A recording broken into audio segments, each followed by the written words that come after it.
Everyone, it's Ginger, and welcome to Storytime with Ginger. This week I am going to explain what happened when I rented a car from Avis. I went home to Minnesota last month for 3 weeks and decided to go through Avis. I normally go through Alamo, but Avis actually had a better deal. They would rent me a car for $128 a week. Cool.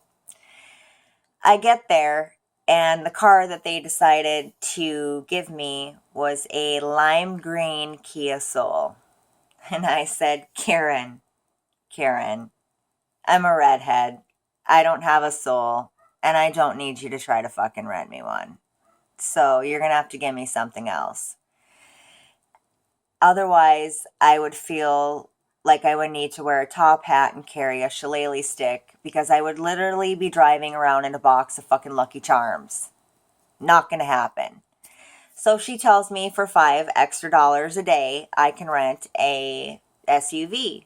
I said, cool, because it's still kind of snowy out. It's got better traction. She said, hold on, I just need to add up the math. Since there's 4 days in a week, I just need to add that up. 4 days in a week, Karen?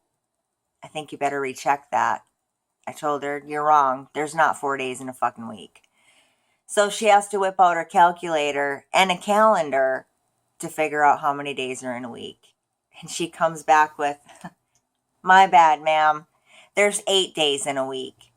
And I said, no, Karen, that's strike two. There's fucking 7 days in a week. 7. That's this many, in case you don't know. My 6-year-old daughter knows how many days are in a week.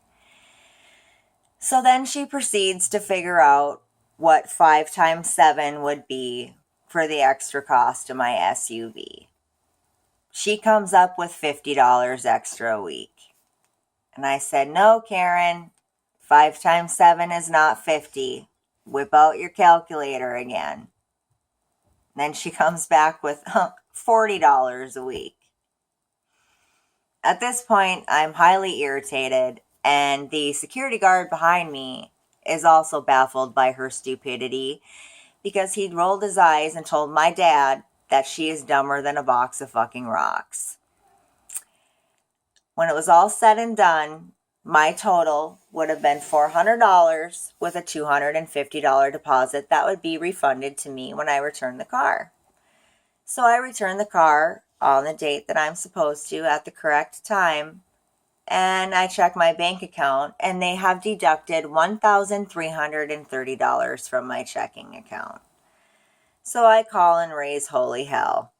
And they said there was excessive damage done to the interior of the car. And I said, I don't know what fucking damage you're talking about, so send me a picture. A week goes by and I get no fucking picture. Shocker. If she can't figure out how many days are in a week, she probably can't figure out a fucking email either. It took me about 27 phone calls to a supervisor to get them to send me pictures, which I didn't get. But they explained that there was dirt on the floor mat of the driver's side. And I said, yes, it's in the middle. It's in the middle of fucking winter. We were in the middle of a snowstorm. There were tunnels that were flooded out. There was power lines that were down. I sure as fuck wasn't going to stop and vacuum out this goddamn fucking car. She claims it took her all day to vacuum the driver's side floor. Did you do it by hand? Do you not own a fucking shop vac? A fucking vacuum cleaner? I don't get it. It took me about 3 weeks, but I did get every single penny back that they owed me. The last thing you want to do is piss off an Irish redhead, especially one that has a temper like me. So Karen, if you're watching, maybe you should look into a job like greeting at Walmart. I don't recommend you be the one that checks receipts because I could see how you could fuck that up royally. Maybe being one of those sign holders on a corner where you just flip the sign around during tax season, panhandling, uh, anything like that, Karen, I think you should do. So, my advice to all of you is to never rent a car from Avis because all they got working there is a bunch of fucking idiots. Really? Shut your goddamn mouth. Sorry, those are my bulldogs, Duke and Daisy. You'll hear about them more later in another one of my videos. Thank you for tuning in, and I hope you enjoyed my rant about Avis.